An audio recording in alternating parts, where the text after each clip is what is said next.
Hi everyone, this is the beginning of week 14 out of our 16-week semester. That means we are almost done here, folks.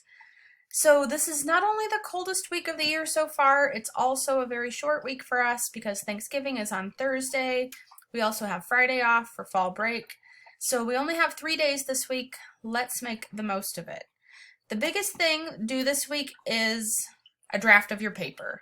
So I would like you to turn that into me by the end of the day on Wednesday so that I can give you some feedback because papers are due next week. So during week 15, we'll be doing our peer review and then you'll turn in a final draft of your paper.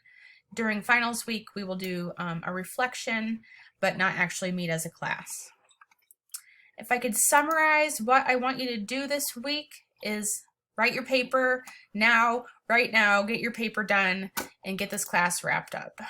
I'll be in my office hours tomorrow after class like usual, so if you have any questions, that's a really good time to ask me.